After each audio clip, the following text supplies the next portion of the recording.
Welcome to Sweet Life Beat Life. We hope this video helps. You start by ensuring the Bullets Wireless Z2 have enough charge, otherwise the reset may fail. Power the neckband off, then press and hold the power button for about 5 seconds to enter pairing mode. The LED will flash. Once done, make sure your phone's Bluetooth is enabled and nearby so it can detect the device. This step forces the headphones into a discoverable state and prepares the unit for the reset sequence you will perform next.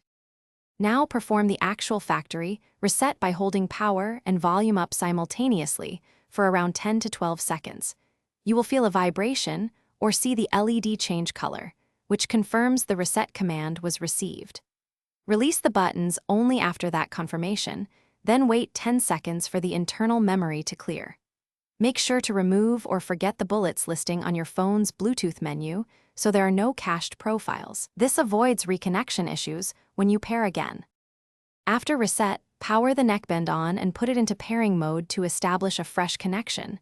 Choose the Bullets Wireless Z2 from your phone's Bluetooth list and accept any pairing prompts. If you cannot find the device, reboot your phone and repeat the reset sequence once more.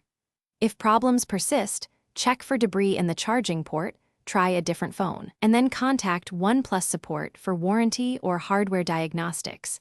This helps isolate whether the issue is firmware or a physical fault. Thanks for watching. Consider subscribing if we helped you.